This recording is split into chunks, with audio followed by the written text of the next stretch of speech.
Chapter 5, Part 1, The University. We ventured out of the great castle, side by side, the turtle and I, the lizard peering out off of my shoulder as we stood, eyes fixed with an intense interest on the various imago figures of mine scampering on the ground before us. The grand gates of the kingdom passed overhead as the warriors and soldiers bid us farewell from their defended buttresses above. As we moved over the murky water of the moat, the alligator heaved up and gestured towards the turtle. Descending to the cultivated fields below, we moved quickly through the many peasants tending the fields. They looked up at times, but mostly they continued their hard work to tending of the many crops that lined up along the winding gravel road we moved upon.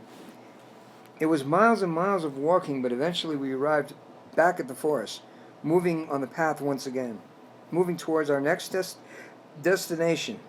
The turtle was walking at a good pace, aggressive and determined it seemed, especially for a turtle. I looked up again over my shoulder, and the great castle was gone from its position on the side of the mountain. "Your castle, Alfred, it's gone." Alfred looked at me. "No, my friend, it is gone only to you." "What do you mean?" I said. "Remember what I said. I carry it with me everywhere I go, and it is right here," as the turtle patted softly on the center of his chest. "This is where you must carry your castle as well." We walked for the rest of the day in relative silence. There were places to go, and we were headed on into the magic of this journey I was taking. As the afternoon proceeded, I began to get a little anxious. The forest seemed to be going on forever, winding in and out of the dense forest and up and down the rocky hills. "So where are we going?" asked the turtle. "Well," responded the turtle, that kind of depends on where you are now. There are many different roads one can be on, many different paths to follow in life. The fact is that no two paths are the same. They change and wander where they might, as you may have seen in your own life. At this point in your life, my friend, your path has taken you into the forest and through the door marked number 1. This door is an entrance. It is a portal into a school of thought and to the training of a certain set of skills. Where I take you now, where we are walking towards as opposed to walking away from, is the University of Life. This is where I work. This is where I hone my craft, and this is where I can do the most with my time and the most for you. So shall we continue? Are you ready to proceed? After all that I had been through, all that I had seen up to this point, yes, I thought, of course I was ready. I had come this far, hadn't I? I had seen the great biological dream, seen the map of relationship, passed through the 3 doors, seen the great castle of boundaries. Yes, I thought, I had to be ready. "Well, it's right this way," the turtle responded. "It's just over the next hill." As we crested the top of the next unfolding hill, at the edge of a long green valley beyond, rising up through tall oak trees covered with fabulous vines and greenery, it stood, the University of Life. As we "Welcome," Alfred said. "Welcome to my university." The building stood quite glamorous in the distance, with the late-day sun reflecting brightly off the prominent slate that covered the many roofs and turrets. By its dark shape against the forward mountains, you could tell it was quite a large complex, jetting steeply into the sky and silhouetted with a maze of high windows, spiral towers, and cantilevered balconies. Yes, this looked like an amazing place indeed. Certainly a place of higher learning, I thought to myself. This was just the way I always imagined a great university should look like. Like the great castle, this too was a place surrounded by heavily grown crops, grains, and grasses. There were all kinds of vegetables that sprang up from the tended soil everywhere. Streams of blue rippling water flowed in and out of the many fields, with the comforting sound of a light brook splashing over rocks and pebbles. A place beaming with life, this was, and it all felt very good to me. We entered the main campus through a set of tall metal gates, thick with ivy and adorned with an iron crest that read, "Welcome to the University of Life." Our walk took us across a wide green lawn flanked by the towering buildings of the complex. I walked with the turtle by my side to a cobblestone driveway and up a heavily stoned steps that led into a large double oak entry door carved from what seemed to be the finest hardwood. Once inside, Alfred vanished. He was just gone. There was no goodbye. I just turned around and the turtle was gone. I was all alone. I looked around and gazed at the magnificence of the great structure.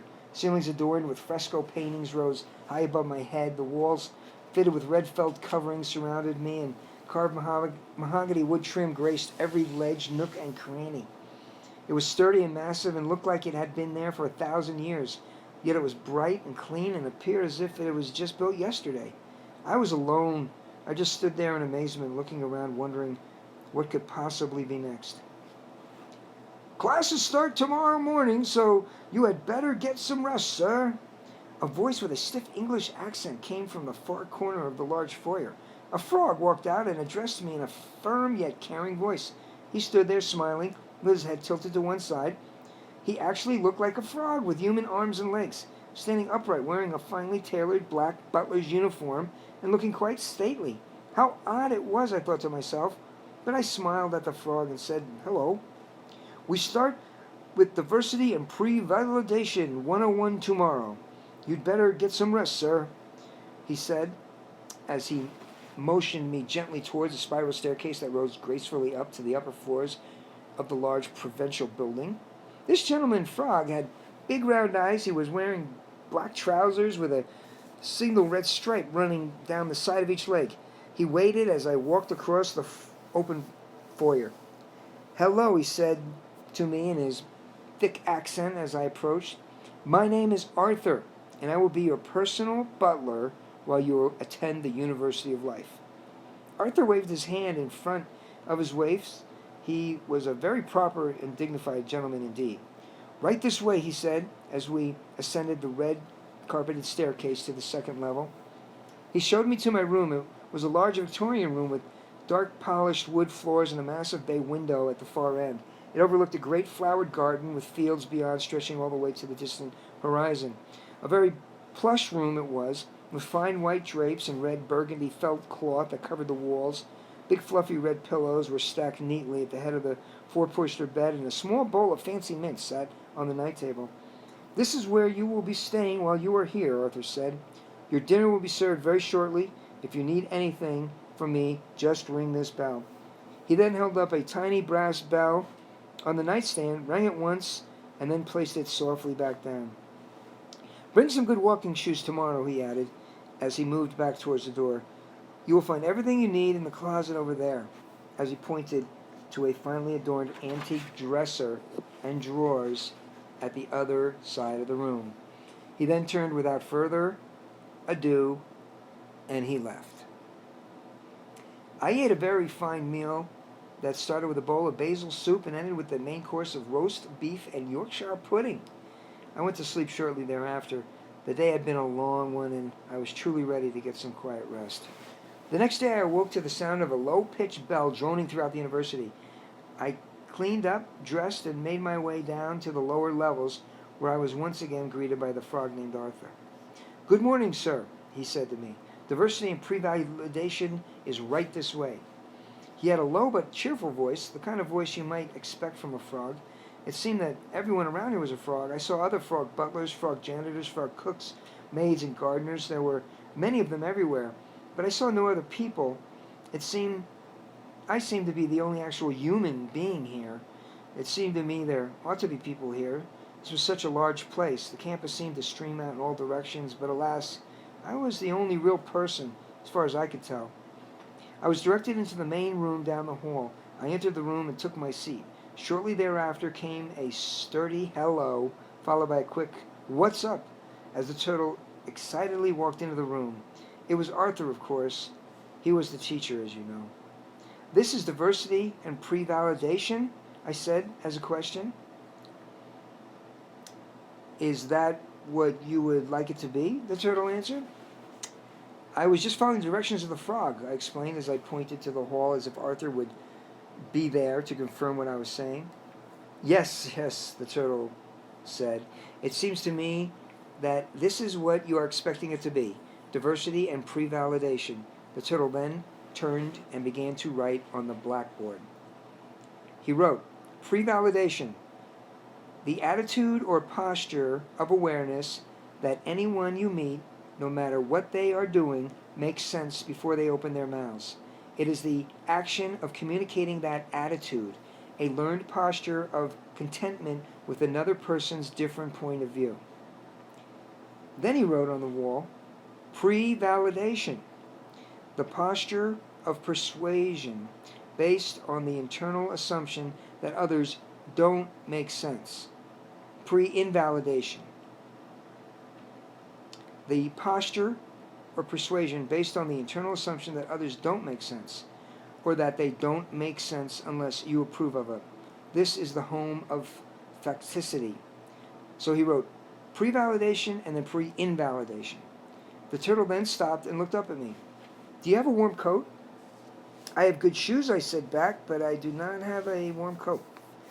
He smiled at me and motioned at the coat rack by the door, and where a very nice fur-lined black eagle scout parka hung.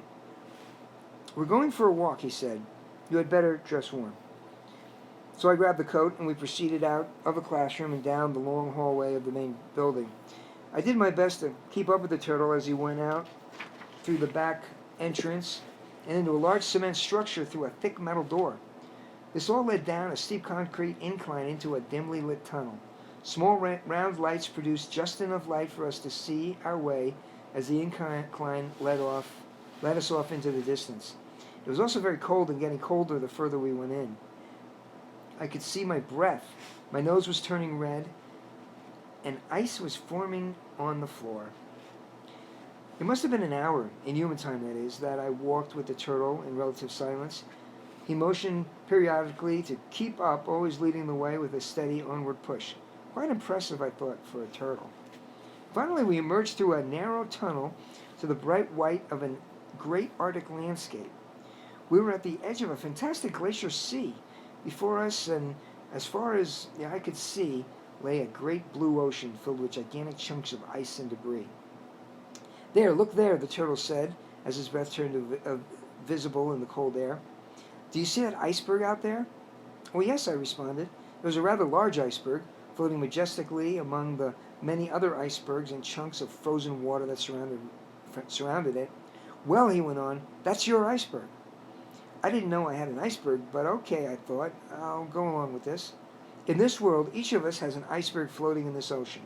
In your world, each has an iceberg floating inside of you, the turtle explained.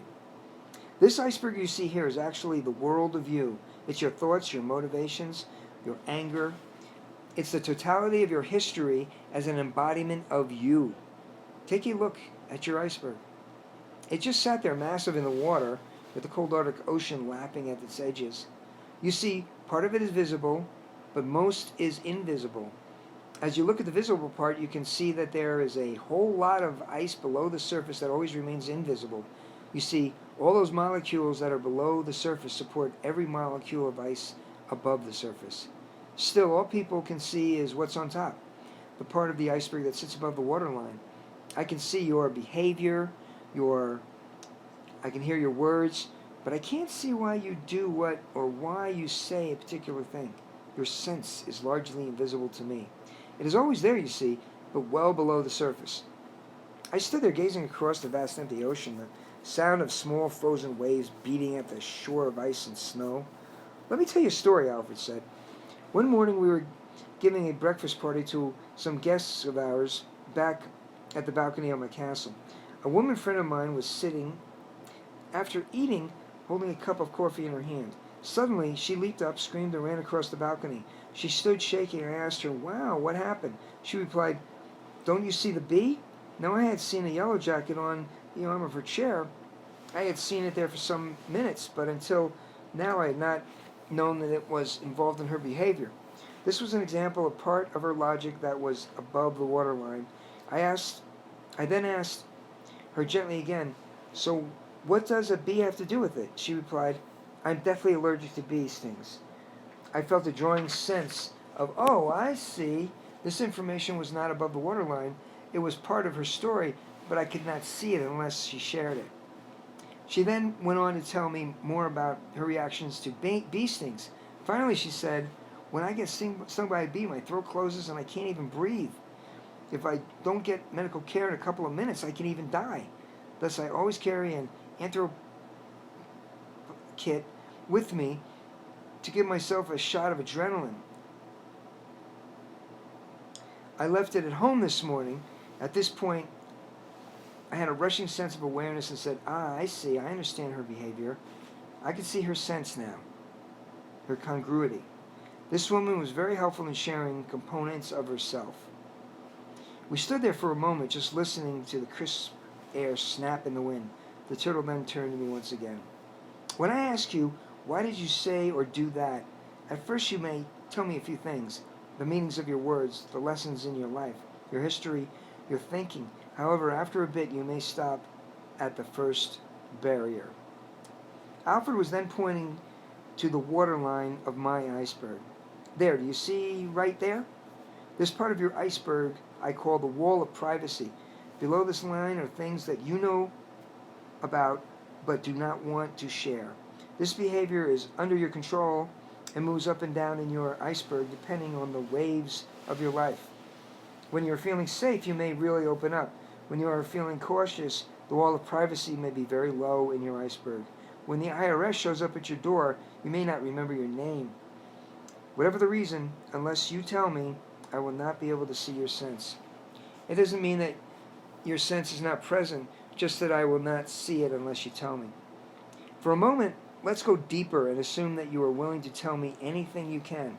Now, as you share more of the components of your sense, you will run into another wall, what I call the wall of unconscious or wall of the unknown. This is the part of your iceberg that sits well below the waterline and incorporates information that you don't even know about. What is down there? All the answers to your own questions of why do I do that? This is all the stuff that moves and drives you, upsets and entertains you, and that you don't even know. This is the unknown part of you. Some people call this your shadow. Some people call this your denied self. But bottom line is that you don't know what this stuff is, and yet this is all part of your sense. It makes up who you are. I can't really understand your sense unless you and I know this stuff.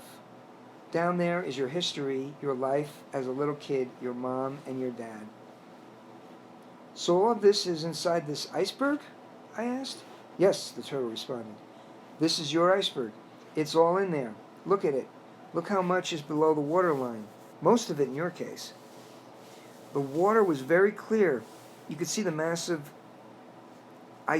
how massive the iceberg was, just how it just went on so deep into the sea and disappeared into the darkness of the ocean. But what does that all have to do with the words you wrote on the blackboard back in the university, I asked?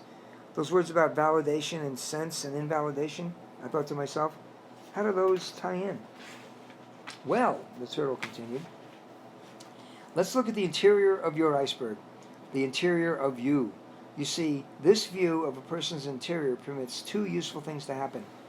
The first is to understand their sense, the components of a person or self that led them to do or say what they do, the elements of their integrity with which they are always concurrent.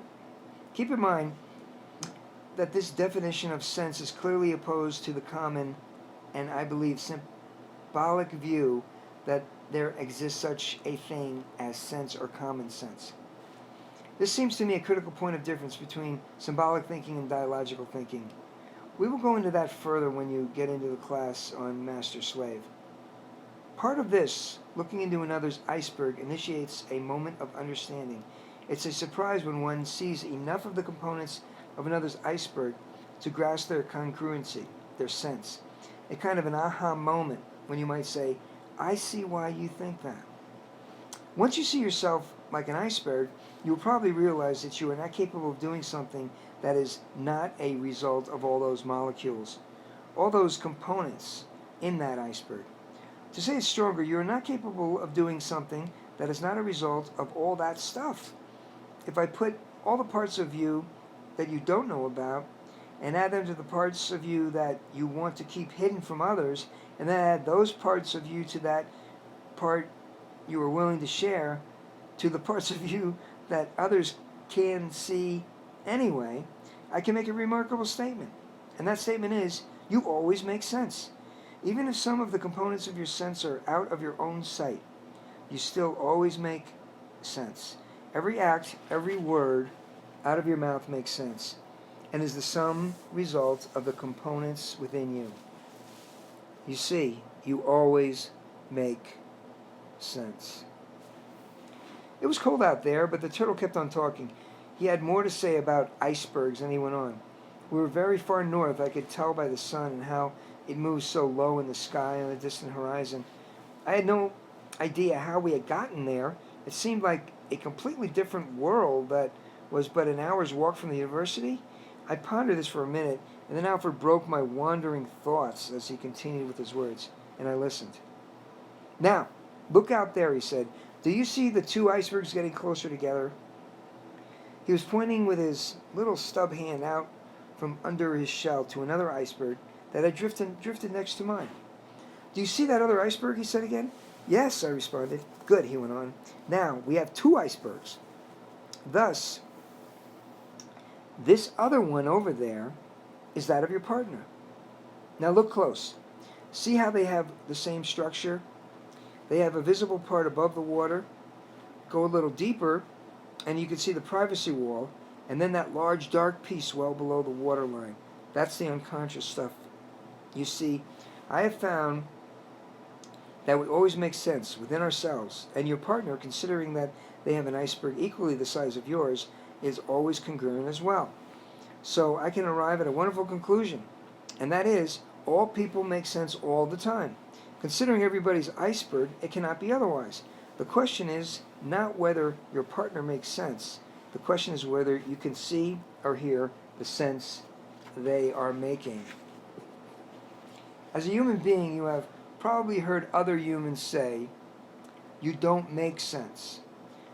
You might have said to yourself, what does this sentence mean? Well, I have found these meanings for the phrase, you don't make sense. I will explain them here. First, I could say you don't make sense when I mean I don't see the sense that you're making. It might be nicer to say that I don't see your sense yet, rather than to say you don't make any sense, but that is one meaning of the phrase. Second, I could say you don't make sense when I mean I don't like your sense. I hear married partners say that often. When I hear that one wants to divorce and the other says he or she doesn't make any sense. To go a bit further, I believe that all the criminal detectives in your world, all 80,000 of them, know something that the average person doesn't know. They know that all the criminals make sense doing what they are doing. Average citizens can afford the foolishness of saying that criminals make no sense. Detectives cannot afford that silliness. The detective's job are to catch these people. To do that, they have to predict whether their quarry will be next. If the detective can figure out the logic, the sense of that person, they can predict where they will be next and catch them. Note that the detectives don't have to like the criminal's sense to understand it. People often say, and this is just silly, you don't make sense because you don't make any sense. Well, I want to tell you that a person never makes anyone else's sense. They only make their own sense. Look at the iceberg. There isn't a single molecule of ice in one berg that is also in the other. No one will ever exactly make someone else's sense. They always make their own sense. So the conclusion I've come to is that two people never make exactly the same sense ever. Are you getting cold? The turtle said to me as I was shivering uncontrollably. Yes, I responded, blowing on my cold hands in an effort to revive my circulation. Okay, he replied, let's get back to the university. We should go now. So we walked back, once again into the tunnel, down the long corridor of lights and ice, and emerged through a big metal double doors into the warmth of the university walls. Once back in the classroom, I found my seat and sat down. I was glad to be back in the calm quiet of this place of higher learning. Alfred was already writing some more stuff on the board. He wrote, Lesson 1. People always make sense in what they do, whether they can or have yet gotten around to telling you. And then he looked at me. To understand another is to see the sense of the other. For me, understanding is kind of a small surprise event when I get some data and go, oh, I see. Then he turned and wrote on the board again. Lesson 2. Since people always make sense, you can always understand them if A, they will speak to you, and B, you will listen. And then he wrote Lesson 3. Listening to a person talk is like looking into their validity, their sense. Since they always make sense, when you listen, you travel along into that sense of others. Then he turned to me and spoke. Most people want to be understood. To make this happen, it is not enough to understand and say so. My parents often said, "We understand you perfectly," when I didn't think they had any idea what was going on in me. To make a person feel understood, you must validate them. To validate is to speak out loud, to bear witness to the sense of another person. This is a critically useful skill. People will give up almost any bad behavior if instead they will feel understood. Note that I have not ever talked about agreement. Agreement has nothing to do with understanding or validation. I don't have to fear bees to understand or validate a person who might react to bees. All I have to do is see it from their point of view, while knowing mine is different. I think it is useful to just accept that two people never agree on anything, but sometimes they may come close. The question is not whether your partner makes sense. The question is whether you can see or hear the sense they are making. Once you understand this, I believe you can pre-validate. I call this tool, and it is one of the most important you will ever learn, pre-validation. It is the awareness that anyone you meet, no matter what they are doing, makes sense before they open their mouths to share about it. A learned position of contentment with another person's differing point of view. I think pre-validation is any act that displays this awareness. So when you think your partner is doing something odd, the situation is that you are uninformed about the sense they are making. If you were informed, you would not think their behavior odd. The word odd is one of those misleading words. When I see my partner as odd, it is normal to focus on them, when the real problem is in me. I repeat, when I think you are odd, it means I am uninformed. So how do I go about doing that? I asked the turtle. Simple, the turtle said. Request an opportunity to learn more. You might try using a phrase such as, when you did that and mentioned that action you saw, not your interpretation of it, I know it made sense to you. That's the pre-validation. But it seemed odd to me, or I didn't understand what was going on for you. Could we sit down and talk so that you can help me understand you? It's dialogue, that's all. Try this dialogue frequently. I call it the odd dialogue.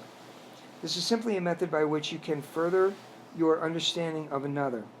Then listen and see if you are not led to an awareness of those two conclusions. That is that all people make sense all the time, and two people never make the exact same sense, ever. When you do this exercise, you are practicing pre-validation. At that moment, a loud ring came booming over the loudspeaker in the room. Class was over. My first actual class at the university had come to an end. The turtle turned to me and said, "Thank you for coming to this class. Have a good day." I then got up and walked out.